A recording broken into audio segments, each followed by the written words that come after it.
agora.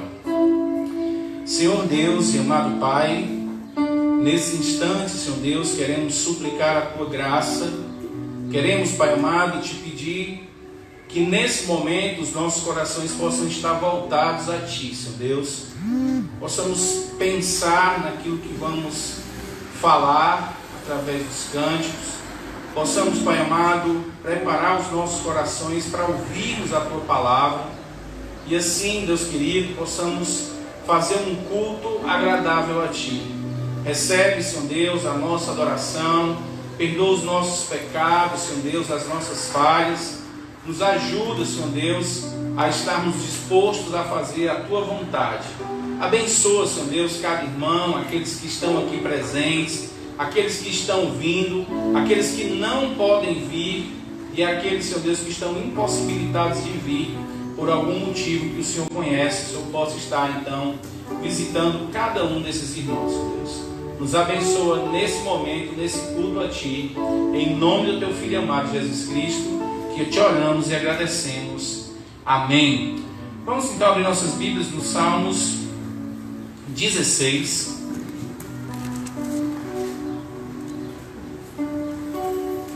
E vamos ler o capítulo todo.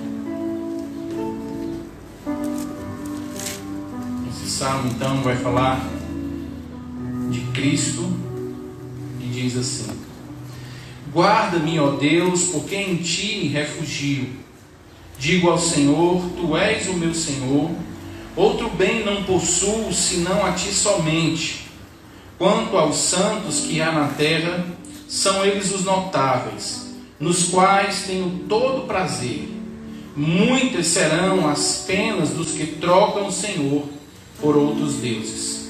Não oferecerei as suas libações de sangue, e os meus lábios não pronunciarão o seu nome.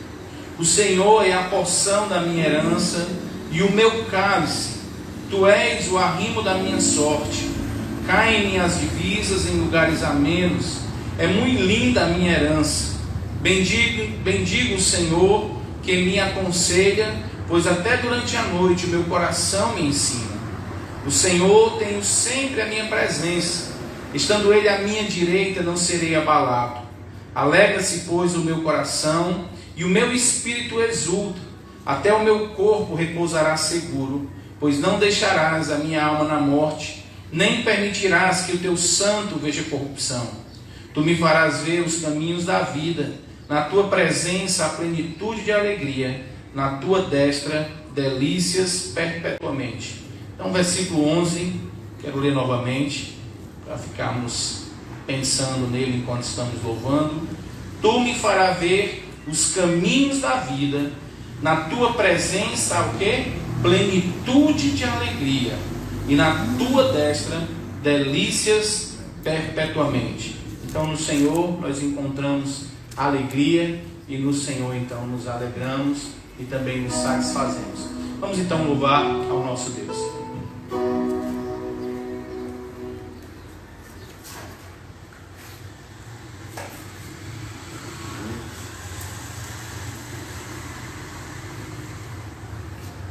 Glória a Deus, amém. Vamos louvar ao Senhor, um hino, um louvor que fala sobre o Pai Nosso.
E todos nós esperamos que Ele seja sempre, esperamos não, temos a certeza que Ele é a nossa luz, que Ele é a nossa direção, e que em tudo que nós iremos receber de Sua orientação, nós nos renderemos à Sua vontade.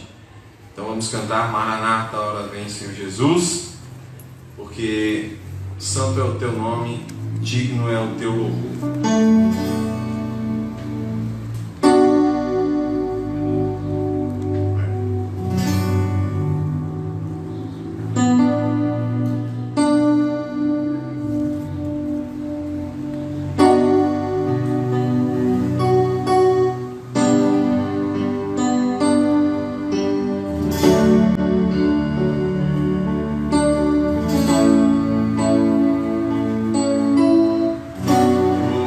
A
Ok, meus amados, tivemos então o nosso tempo de louvor a Deus e agora então vamos meditar na palavra de Deus. Convido a todos que abram sua Bíblia em Tiago, capítulo 1, a partir do versículo 9. Tiago, capítulo 1, a partir do versículo 9. Nós vamos ver então o versículo 9, o 10 e o versículo 11. Diz assim a palavra de Deus: o irmão, porém, de condição humilde, glorie-se na sua dignidade, e o rico na sua insignificância, porque ele passará como a flor da erva. Porque o sol se levanta com o seu ardente calor, e a erva seca, e a sua flor cai, e desaparece a formosura do seu aspecto. Assim também se murchará o rico em seus caminhos. Então, só fazendo aqui um resumo do capítulo 1, no versículo 1, nós vimos então já a biografia de Tiago, vimos que ele era irmão de Jesus, mas ele se alegrava em ser reconhecido como servo de Deus e servo do Senhor Jesus Cristo. Essa carta então está sendo escrita aos irmãos judeus que estavam fugindo na dispersão, perseguidos pelo governo romano. Do versículo 2 ao versículo 4, nós entendemos então que nós podemos nos alegrar em meio às provações. E o motivo da alegria é porque nós então cresceremos, seremos maduros, íntegros, perfeitos. Do versículo 5 ao versículo 8, foi a nossa pregação do último domingo, nós então vimos que Deus tem prazer em conceder sabedoria àqueles então que estão passando por provações. O Senhor dá abundantemente, graciosamente, a sua sabedoria àqueles então que estão em meio a provações. Hoje então nós iremos ver que as provações na vida financeira, elas não devem nos tirar do foco real das bênçãos espirituais. E também iremos entender o que é verdadeiramente prosperidade. Hoje nós vamos falar biblicamente de uma vida próspera. Então, para entender o que estava acontecendo, Tiago agora vai tratar com estes irmãos sobre um assunto de grande repercussão, inclusive nos nossos dias hoje. Tiago agora vai falar sobre as provações financeiras e também vai explicar sobre o que é uma verdadeira prosperidade, uma vida biblicamente próspera. Apesar de ter sido escrito há tanto tempo atrás, esse texto está mais atual do que o noticiário que você viu hoje na TV. Haja visto que nós estamos em um tempo de pandemia, e isso trouxe alguns desafios financeiros para muitas pessoas. Muitas pessoas perderam o emprego, muitas pessoas que tinham empresas sólidas, grandes marcas mundiais, faliram. Pessoas que eram muito bem de vida, de repente viram tudo se acabar. E pessoas que tentavam viver ali com aquilo que tinham seu pequeno comércio, eram autônomos, se viu ali meio que sem ter mais nada para fazer. Então hoje nós estamos amargando essa dificuldade. Então isso é tão real quanto foi na época que Tiago escreveu essa carta. E existe também a falsa prosperidade. Existem os televangelistas, os pastores shows aí, que passam o tempo todo falando de conquistas, de vitórias, de prosperidade, de riquezas, de estabilidade financeira, de finanças prósperas, de conquistas, de bens materiais, levando sempre uma mensagem totalmente na contramão do Evangelho de Cristo, e afirmando que para que isso aconteça na sua vida, para que você receba as bênçãos e a prosperidade financeira, segundo esses marqueteiros, você precisa dar uma pequena oferta a eles, ou a Deus, ou no altar, ou então ter que fazer um sacrifício a Deus. E aí, nessa forma, eles vão então distorcendo o Evangelho, prometendo algo que a palavra de Deus não promete.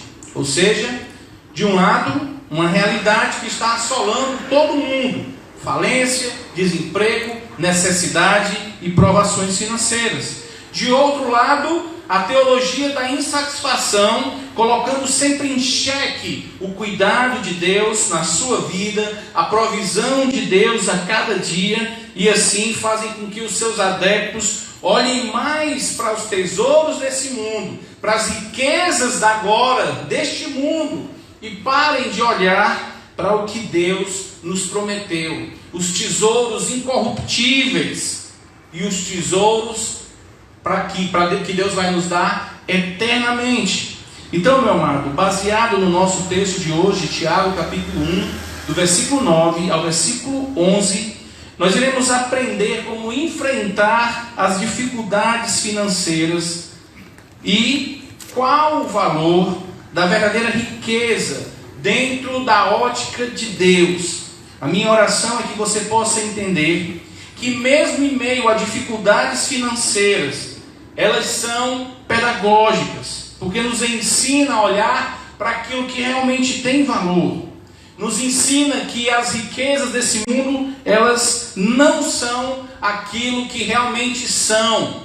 Ela não nos garante aquilo que realmente ela promete. E que não são tão importantes como aquilo que Deus tem para nos dar. E também entendermos que mesmo diante de um período que nós estamos vivendo, uma vida próspera, que você possa estar vivendo, você entender que isso nunca será mais valoroso do que aquilo que Deus tem para nos dar. E que ao entender essas lições, você possa aprender a glorificar a Deus em toda e qualquer situação, seja na escassez ou seja na prosperidade. Tiago então está escrevendo essa carta aos irmãos que estão sendo perseguidos por causa do Evangelho de Cristo, E ele então está motivando esses irmãos que se alegrem, mesmo diante de provações.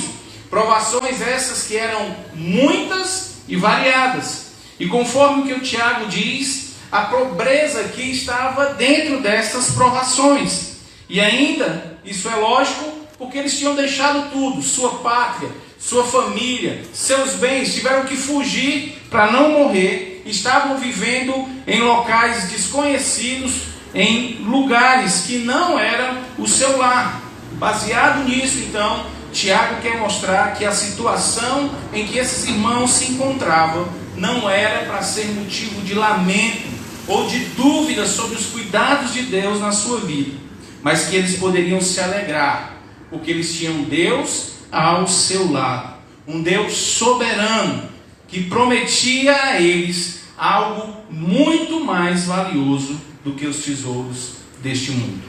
Então Tiago vai dizer aqui no versículo 9: o irmão, porém, de condição humilde, glorie-se na sua dignidade. E o que é então que Tiago quer dizer com isso? Vamos orar e a gente então vai entender agora qual o sentido quando Tiago diz: irmão, você que é humilde, se glorie na sua dignidade. Senhor, nos ajuda agora com a tua palavra, Pai. Nos dá entendimento, me ajuda na exposição, Senhor Deus, que o teu nome seja glorificado. Amém, aleluia e amém. O que Tiago então quis dizer? Que o irmão que era na sua condição humilde, pobre, na sua privação financeira, poderia se gloriar na sua dignidade. O que Tiago está dizendo, afirmando aqui, é o que Deus nos garante, mas no mundo por vir. O que Tiago está dizendo é que esses irmãos poderiam se gloriar, porque eles são dignos na expectativa celestial. O verdadeiro evangelho é muito maior do que aquilo que vemos. O verdadeiro evangelho é muito mais do que aquilo que temos nesse mundo ou aquilo que deixamos de ter. Tiago aqui está dando ênfase a tesouro celestial, a riquezas não terrenas, mas do porvir. Paulo também transmite essa mesma ideia lá em 1 Coríntios capítulo 15, quando ele vai então afirmar que a ressurreição é fato e é verdade. E ele diz: olha, se a ressurreição não for verdade, é vã a nossa fé, é vã tudo que vamos fazer para Cristo, é vã o evangelho, tudo isso não tem valor nenhum. E ele termina dizendo que se a ressurreição não existisse, nós éramos os mais miseráveis dos homens. Então a ideia que Tiago está dando é a mesma de Paulo. A ideia de que, olha, nada nesse mundo se compara àquilo que Deus nos deu. Se a ressurreição não for fato e não for verdade, nós somos miseráveis, mesmo os ricos.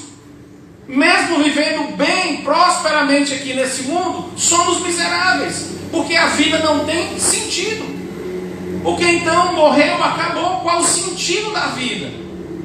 Então Paulo diz: olhem para o céu, o que ele nos promete, a certeza da vida eterna, o que tem lá é incomparavelmente melhor, não se compara a nada deste mundo. Então o que Tiago diz é isso: glorie-se nisso, glorie-se nessa expectativa de que o que Deus tem para nos dar é superior a qualquer coisa, e que mesmo não tendo nada, você é digno, e se glorie nisso, porque Deus lhe deu então essa condição. Em outra palavra, o que Tiago está dizendo é que o pobre, aquele de condição humilde, não deve se sentir abandonado, não deve jamais passar na sua cabeça, pelo fato de você estar passando privações financeiras, que Deus não está cuidando de você, que Deus esqueceu de você, ou que Ele lhe abandonou ao seu infortúnio. Pelo contrário, a situação em que esses irmãos se encontravam, de estar numa condição de escassez, de dificuldade, era exatamente por causa do Evangelho de Cristo. E essa provação dava a ele dignidade, e eles poderiam se alegrar com isso. Eles deveriam se orgulhar e gloriar-se, porque Deus dá aos seus servos algo muito mais valoroso do que qualquer tesouro nesse mundo. Ele dá aquilo que é permanente no céu.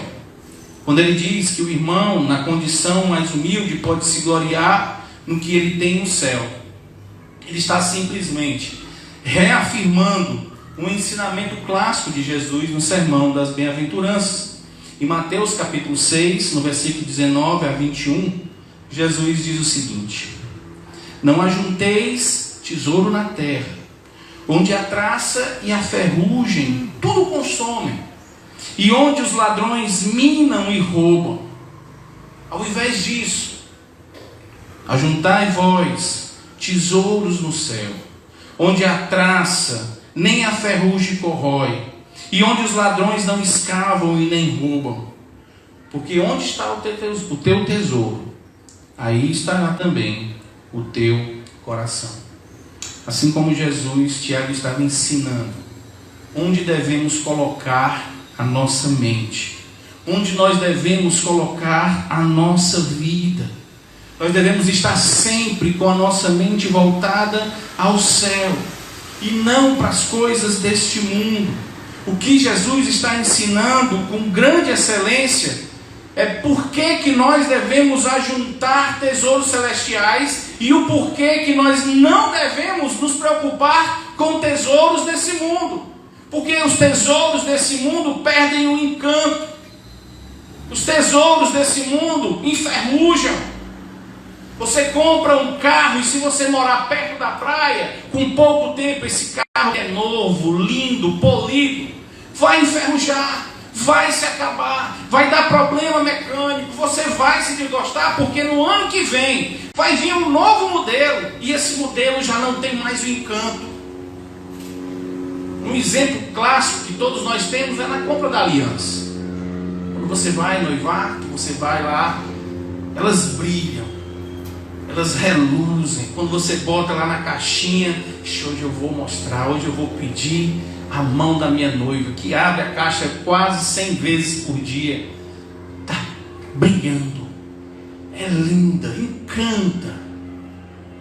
E aí você pede a mão da sua noiva, os dois ficam orgulhando, compram logo o vidrinho para dar o polimento de vez em quando.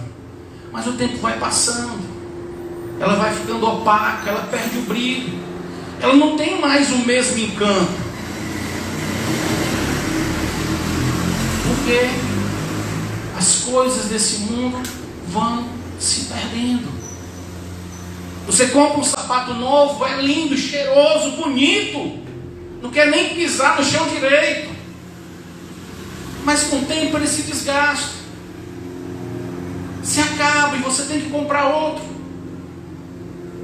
E o que Jesus está dizendo: olha, não se preocupem com isso. Não se preocupem em ficar só tendo. Eu tenho que ter isso, eu tenho que ter isso, eu tenho que ter isso. Isso é importante. Se eu não tiver isso, Deus não está me abençoando. Se eu não viver assim, Deus não está comigo. Ele diz: não se preocupem com isso. Procurem juntar para vós outros tesouros no céu. E que tesouros são esses que nós vamos juntar nos céus? A Bíblia fala, são os galardões, são as almas daqueles que você leva a Cristo, é o evangelho pregado, é uma vida santa, é o amor a Deus, é o seu serviço aos seus irmãos, é o aprendizado da palavra de Deus, que o que você aprende aqui você leva para a glória, não se perde. Isso é que tem valor. E ele diz: olha, juntem tesouros no céu. Para isso ele está dizendo: vivam para mim, vivam para o meu reino, sirvam seus irmãos, preguem o evangelho, falem do amor de Cristo, para que as pessoas ouçam e se arrependam dos seus pecados. E vai ter um dia em que o Senhor vai devolver, vai nos dar os nossos galardões, e nós humildemente devolveremos a Ele. Não somos dignos, Senhor, porque só fizemos apenas aquilo que nós tínhamos que fazer. Nós só fizemos apenas aquilo que era para fazer, nós não fizemos nada mais. É tudo teu, tudo é teu, todo esse tesouro é teu, não é nosso. Então, nós não somos ricos. Dentro da nossa sociedade, nas escalas da sociedade, nós não somos ricos. A grande maioria dos cristãos verdadeiros, infelizmente, não são grandes ricos, não são homens ricos. Financeiramente, no meio da sociedade. Mas nós podemos nos gloriar, e é interessante Tiago dizer isso: se glorie.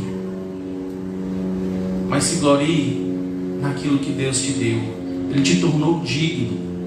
O teu status para Deus é muito maior do que o teu status diante do mundo.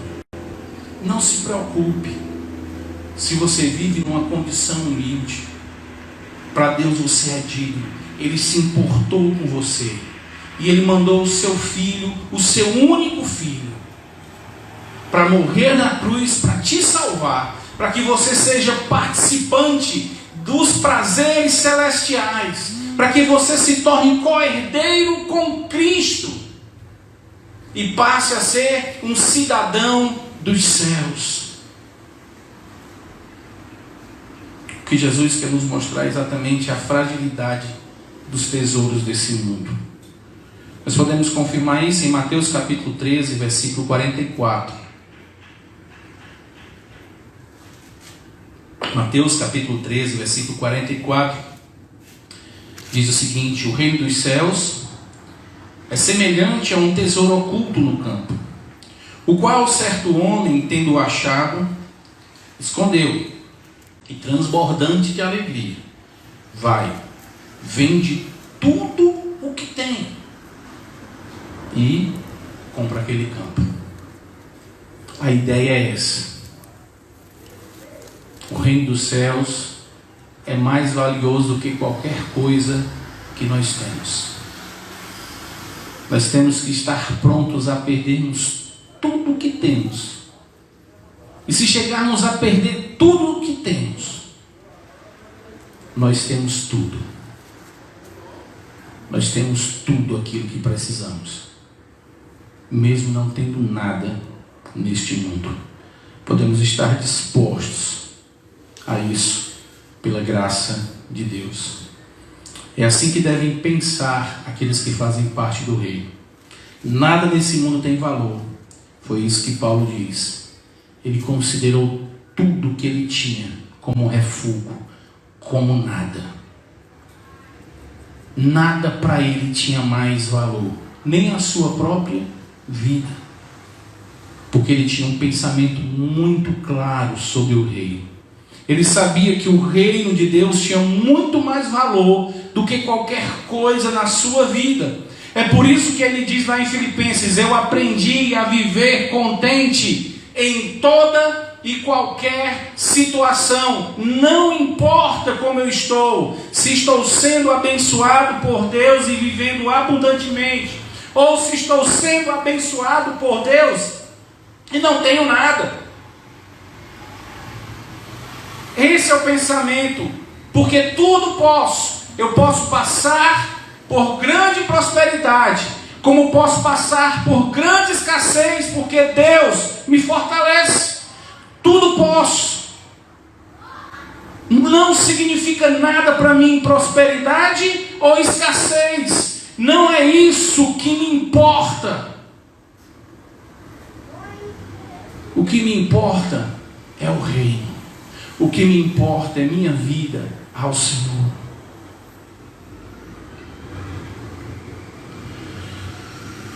E aqui existe outra coisa que as dificuldades financeiras revelam. Ela revela o nosso coração. No versículo 21 de Mateus diz: porque onde estiver o teu tesouro, aí estará o teu coração. Se o teu coração se preocupa mais em ter uma vida próspera nesse mundo, está tendo um problema. Eu não estou dizendo, e nem Tiago está dizendo, e nem Deus está dizendo que você não pode procurar viver bem. Não é errado. Não é errado. Você está trabalhando na empresa, está se desenvolvendo bem, o dono da empresa está vendo e diz: olha, eu quero lhe dar uma promoção. Não é errado você aceitar. Não é errado. Deus abençoa.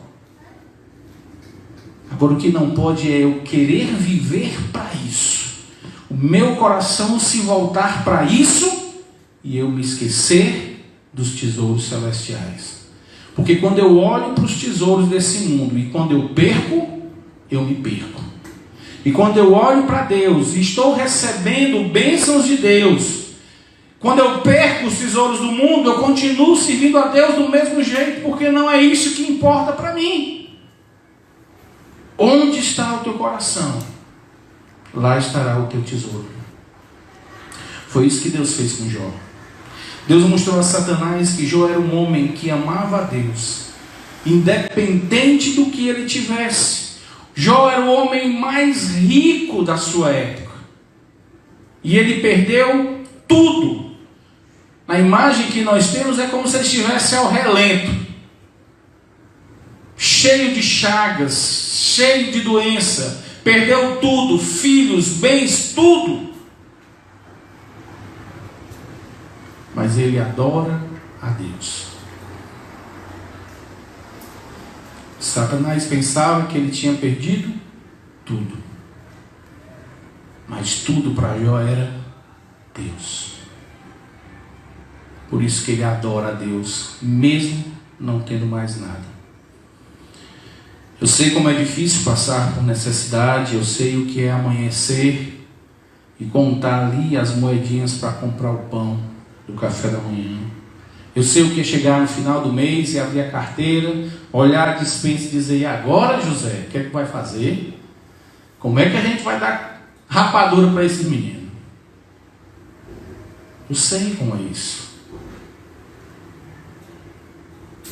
Eu acho que vocês já passaram por isso.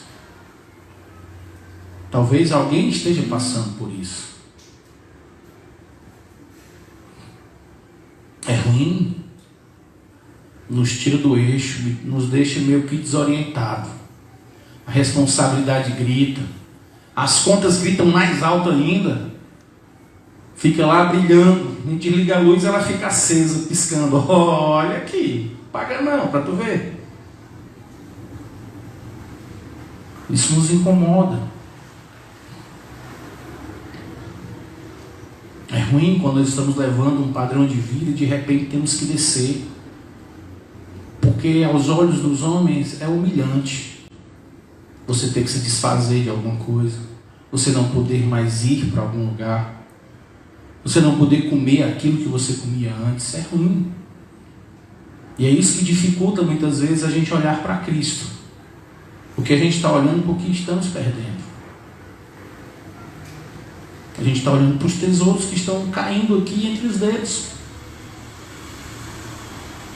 E não estamos olhando para o tesouro que está seguro, que está guardado. Não é isso que Paulo diz? Mas eu sei em quem tenho crido. E eu estou bem certo que Ele é poderoso. E Ele vai guardar o meu tesouro até aquele dia. Está guardado, mas a gente olha para cá. Olha para cá. Mas sempre Deus nos ensina algo nos momentos de adversidades financeiras. Ele nos ensina nesse momento que nós devemos olhar para Ele. Depois que passa as dificuldades, você vai ver que Ele não lhe desamparou nem um dia. Você vai ver, não foi como você queria, mas foi do jeito que Deus quis e Ele supriu tudo o que você precisava. Ele não deixa faltar nada. E às vezes nos dá mais do que precisamos. Nós começamos a ver mais Deus agindo quando estamos passando por dificuldade, pequenas coisas. Olha como Deus é maravilhoso. Não é assim? Quando está tudo bem, a gente não vê isso. A gente não vê Deus agindo. É nós, é o meu trabalho, é meu dinheiro.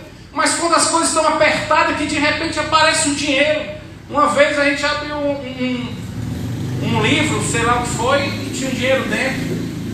Outra vez foi lavar uma roupa, tinha lá o dinheiro dentro. Eu disse, mas olha que coisa maravilhosa. Mas quando tudo está bem, achar dinheiro na calça que vai lavar não é nada. Eu tenho dinheiro, está sobrando aqui, porque está sobrando tanto que tem na calça. Mas quando está faltando, que aparece, que a gente diz, rapaz, olha como Deus é maravilhoso. Olha aí, fui lavar aqui, deu vontade de eu meter a mão no bolso e achei esse dinheiro. Olha como, não é assim? A gente olha mais para Deus, a gente vê Deus agindo. E às vezes Deus nos coloca nessa condição de provação, para que a gente veja Deus agindo na nossa vida. Porque quando está tudo bem, a gente esquece de Deus.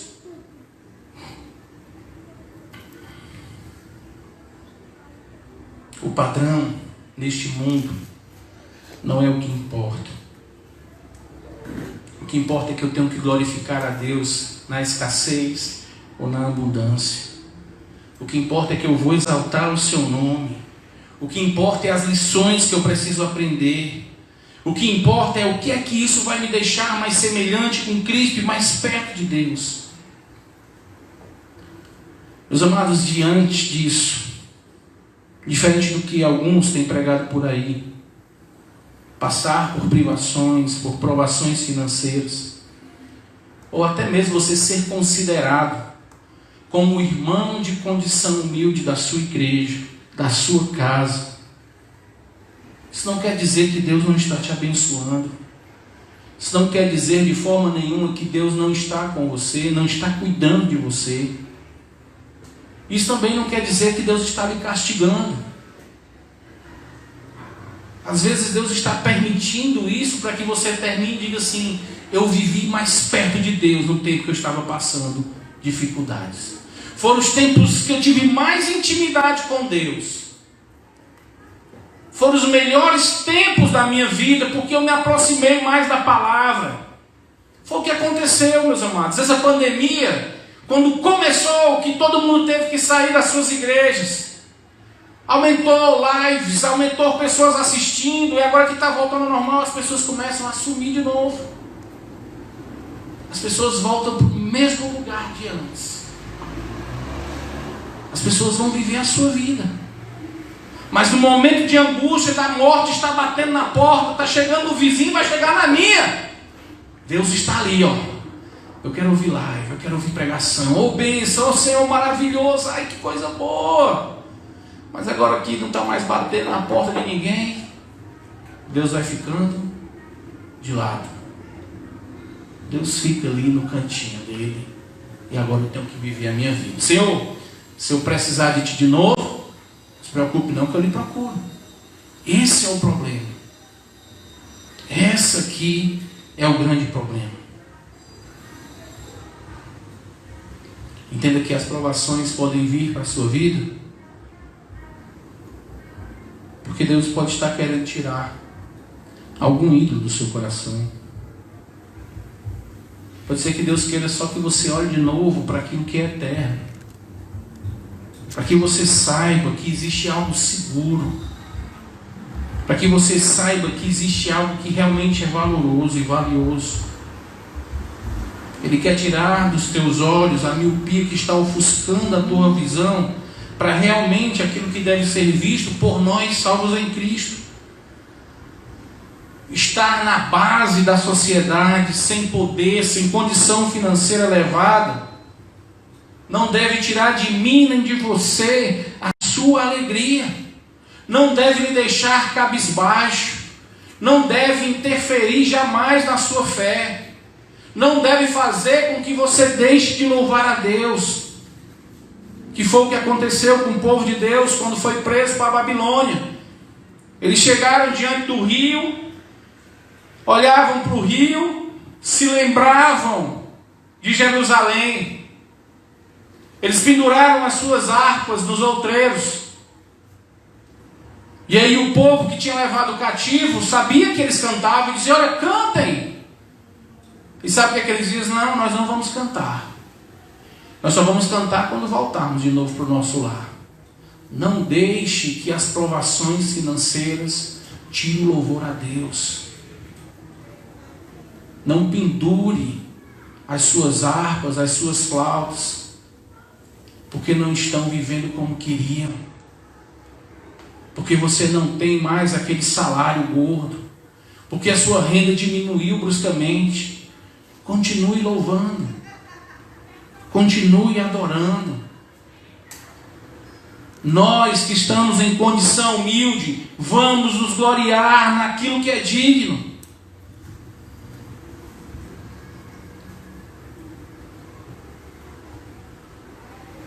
Em Efésios, Paulo diz: bendito Deus e Pai, nosso Senhor Jesus Cristo, que nos tem abençoado com toda sorte de bênção espiritual nas regiões celestiais em Cristo. O Senhor já nos abençoou com toda sorte de bênção, ouçam, espirituais. Tudo que nós precisamos da parte de Deus para a nossa vida, para a vida eterna, já temos da parte de Deus. As bênçãos espirituais das regiões celestiais já nos foram dadas em Cristo. Nós não precisamos mais de nada.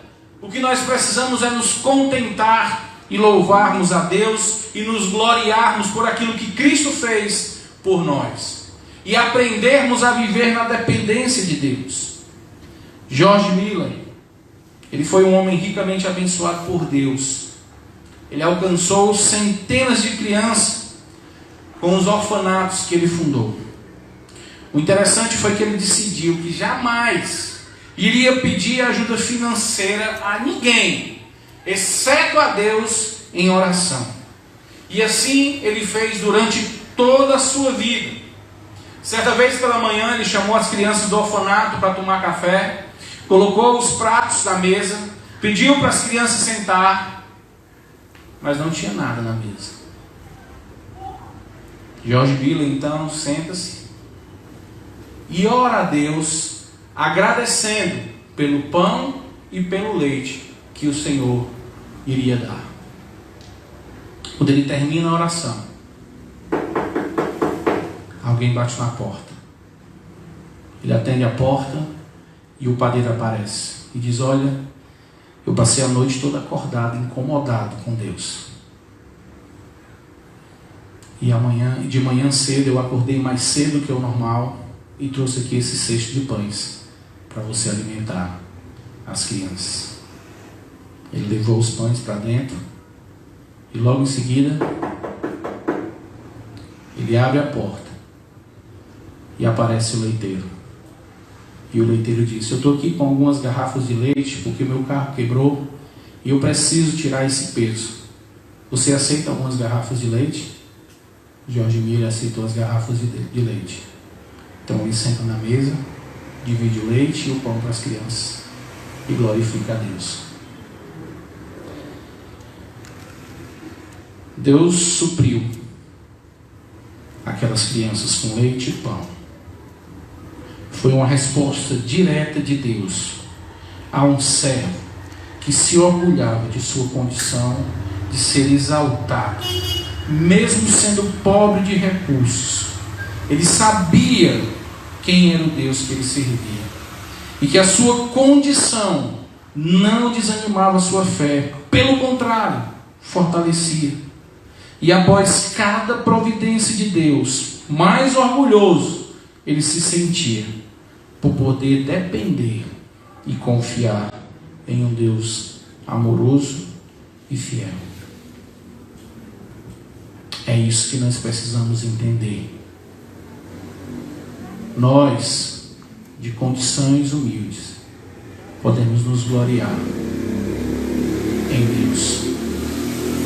Nós podemos confiar que diante das nossas provações financeiras, Ele vai nos abençoar.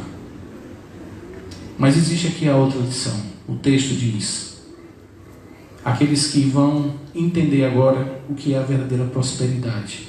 Tiago diz no versículo 10: e o rico, na sua insignificância, porque ele passará como a flor da erva. Tiago agora muda, ele vai falar para os ricos. Existe aqui nos pensamentos de teólogos, uns dizem que esses ricos eram os irmãos em Cristo, que viviam bem, mas que estavam se portando muito com o que tinha. Já existe outro pensamento que Tiago não está falando para irmãos ricos, mas os ricos do mundo, os ricos que não eram salvos, e aqueles irmãos que eram salvos, que amavam a Deus, que estavam inclusive sendo perseguidos por Deus, olhavam para estes que não tinham Deus na vida, vivendo uma vida próspera e eles vivendo em escassez. E aquilo estava abalando a fé daqueles irmãos. E Tiago agora vai dizer, olha, preste atenção, irmão, você que está nessa condição humilde, se glorie nisso. Se glorie nisso, não se preocupe, o que Deus te deu é muito melhor. E agora eu vou dizer, esses ricos, o que eles têm que se glorificar é na insignificância deles. Porque eles vão embora. O que eles têm é uma erva, e eles são a flor da erva. E a erva murcha, e eles murcham junto, eles perdem tudo. Isso não é prosperidade na visão de Deus. Tiago agora exorta esses ricos, crentes ou não, não importa qual é o valor da verdadeira riqueza. E Tiago vai dizer, não adianta ser rico nessa terra, se você for miserável nos céus. Não adianta você ter riqueza, se diante de Deus você não tem nada. Você não ajuntou tesouros celestiais. Por isso que ele destaca aqui a característica do rico apenas nesse mundo. O ensino para o rico é o vazio, a insignificância das coisas que eles valorizam. Ele mostra a esses amados irmãos que não é a riqueza dos ricos que vai garantir segurança a eles, que vai dar a ele um porto seguro, que não é o emprego, não é o carro, não é a condição abastada que vai garantir nada a ninguém.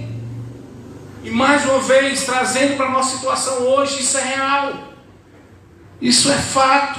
Quantas empresas fecharam, quantas pessoas perderam seus empregos, quantos estão passando por necessidades que antes estavam esbanjando. Marcas de grife famosa fecharam, faliram. Artistas que ganhavam milhões em um show, não tem mais nada. Estão pedindo R$10. Alguém pode depositar R$10 na minha conta, porque eu não tenho mais nada.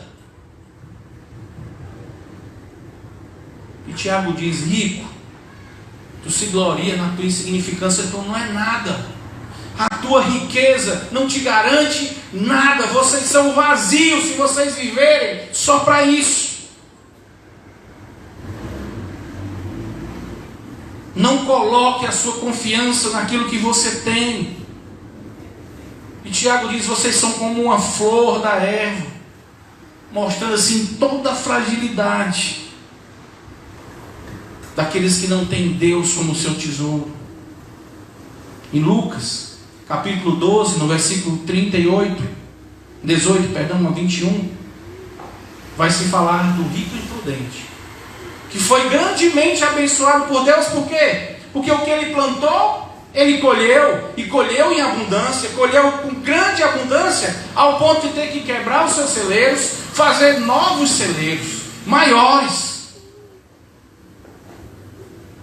Mas aí ele se ensoberbece, e fala de si para si, e diz, eu falei com a minha alma, agora eu tenho o suficiente, agora eu tenho bastante, e vou desfrutar de tudo que eu tenho, porque eu consegui agora o que eu queria. E na história diz, Jesus chama esse homem de louco.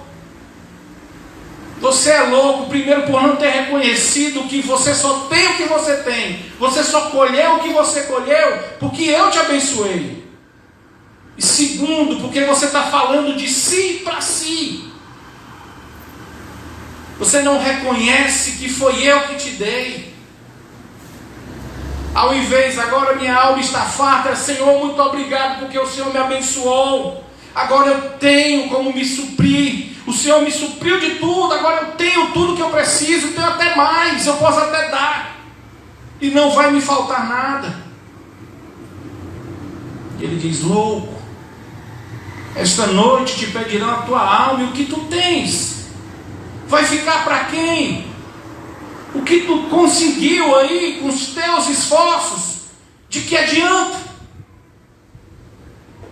O que foi que ajudou na tua vida? E o que é que vai garantir para ti a vida eterna?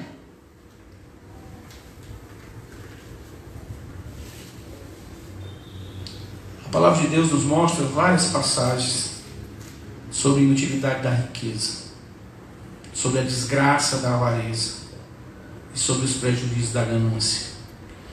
O que é mais triste é vermos que pessoas, irmãos, que são alvos da graça de Deus, começam a enveredar por esse caminho.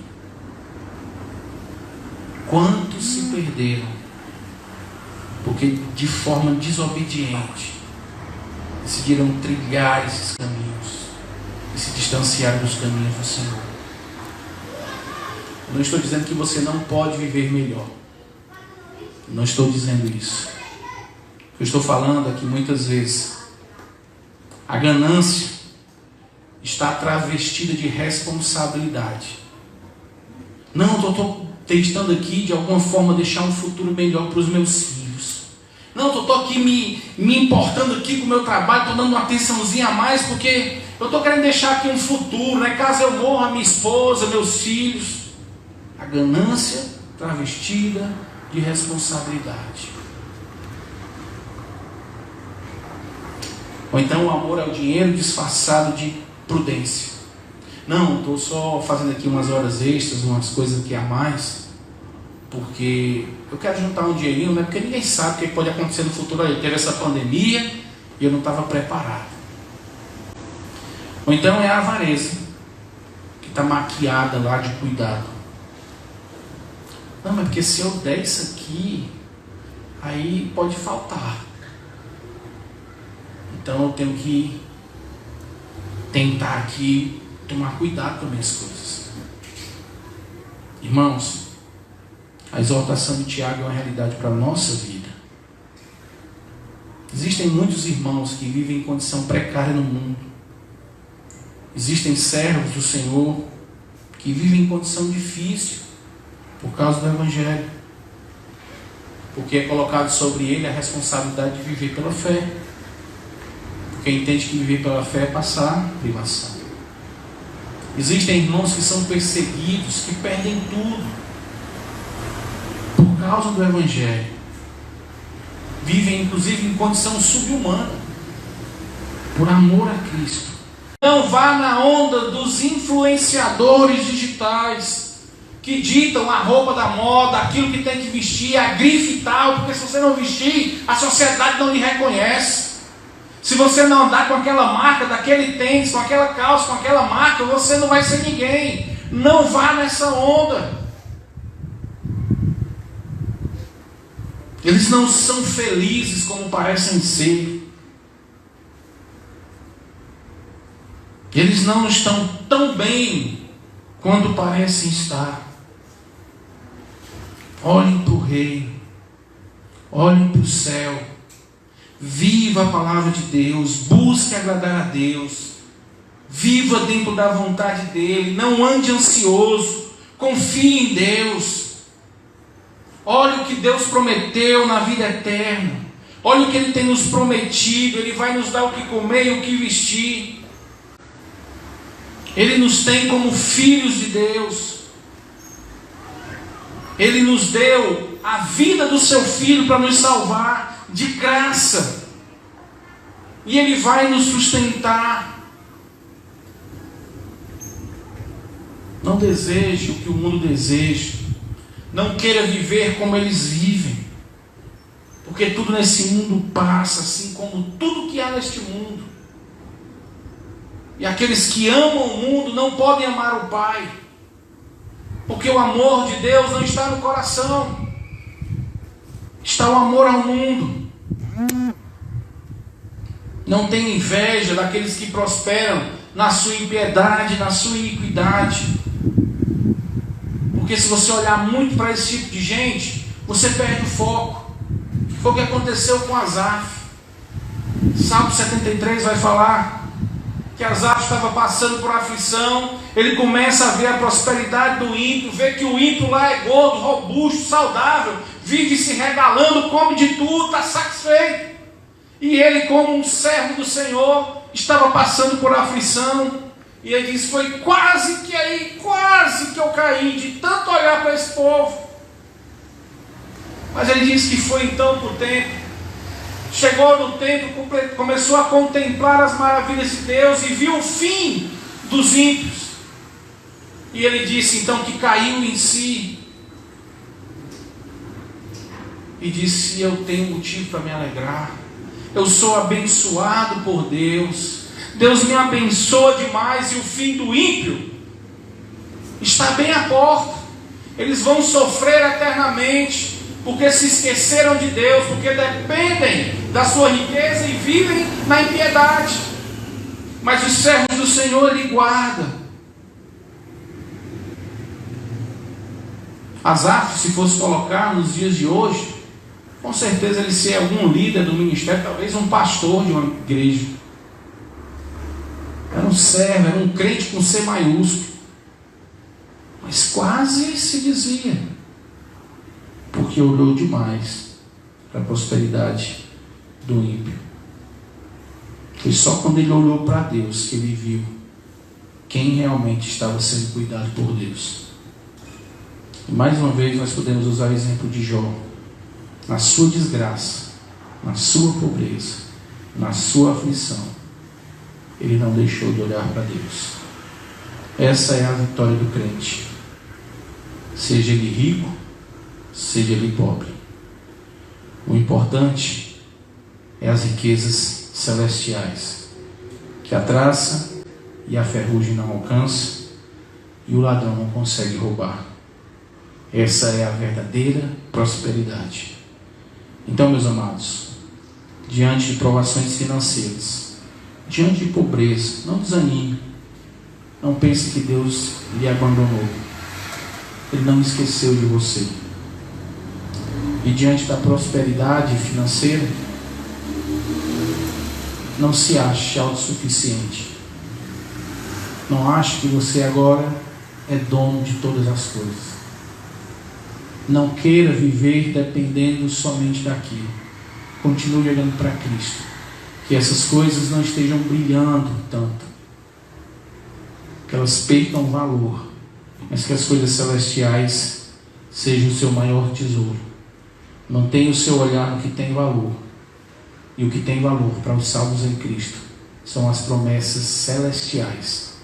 São as promessas de Deus para a vida eterna.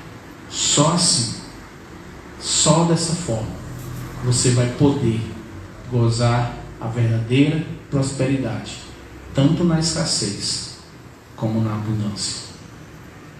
Que Deus nos abençoe, Ele nos fortaleça, para que venhamos passar pelas provações financeiras e permanecermos firmes a Deus e gozando da verdadeira prosperidade, que são as riquezas celestiais. Vamos orar. Senhor Deus, nos ajuda, Senhor, a aceitarmos a Tua palavra. Tira de nós o orgulho, a ideia de que precisamos ter para podermos ser. Que nós possamos olhar para Ti, entendendo que nós já temos tudo aquilo que precisamos e que somos para Ti almas compradas com alto preço. O sangue de Cristo, precioso sangue de Cristo, impagável sangue de Cristo, foi o preço por cada um de nós. E que nós, na nossa condição humilde, possamos nos gloriar nisso. possamos entender que somos co-herdeiros com Cristo, o Filho de Deus, e que somos vistos por Ti como cidadãos celestiais, e que temos promessas inefáveis, promessas eternas da Tua parte, promessas de uma vida eterna contigo, promessas de eterna felicidade contigo.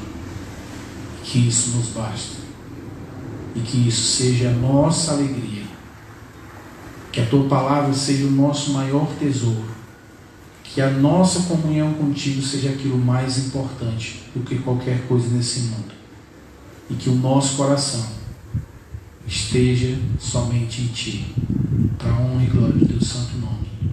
Amém, aleluia e amém. Vamos para mais um louvor, para encerrarmos.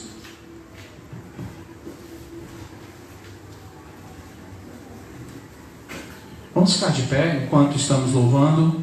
Podemos então trazer os nossos dízimos e ofertas e louvarmos a Deus também.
jornal matinal será transmitido às 6 horas da manhã, ok? Então, se você não puder assistir, fica lá durante o dia, durante a semana, durante o mês. Você pode ouvir mais tarde. E durante essa semana nós temos um encontro na terça, que é a escola bíblica. Eu tenho sentido falta dos amados. E na quinta-feira o nosso encontro com doutrina e oração. Também tenho sentido falta dos irmãos. A partir do próximo mês, então, nós vamos voltar tanto à escola bíblica na terça, às 19h30, como a quinta-feira, o nosso culto de doutrina. No próximo mês, não na próxima semana, no próximo mês, nós estaremos fazendo então presencial, ok? Então teremos todos os encontros aqui na igreja como era antes, ok? Então vamos orar, vamos encerrar, e qualquer coisa pode nos procurar para a gente explicar melhor. Senhor, nosso Deus e Pai, obrigado pela Tua graça em nossas vidas. Que possamos, Senhor Deus, colocar sempre a nossa vida à Tua disposição. Possamos entender que o Senhor é tudo aquilo que precisamos para viver, Pai. Suplico, Senhor Deus, as Tuas bênçãos a cada irmão, cada família, Senhor Deus, nesta semana. Que o Senhor nos abençoe, Senhor Deus, durante essa semana, mas também que possamos ser bênçãos. Que a nossa vida venha Te glorificar, que possamos viver, Senhor Deus, diante de Ti e possamos cultuar o Teu nome a cada dia. Nos ajuda, Senhor Deus, a aplicarmos o que ouvimos na Tua palavra esta noite em nossas vidas também. E que a graça do Senhor Jesus Cristo, o amor de Deus Pai e a comunhão do Espírito Santo sejam com todos, em nome do Pai, do Filho e do Espírito Santo. Amém, aleluia e amém. Que Deus abençoe a todos, dando uma ótima semana, e até amanhã, 6 horas da manhã, viu? Se Deus quiser. E um forte abraço, estamos encerrados.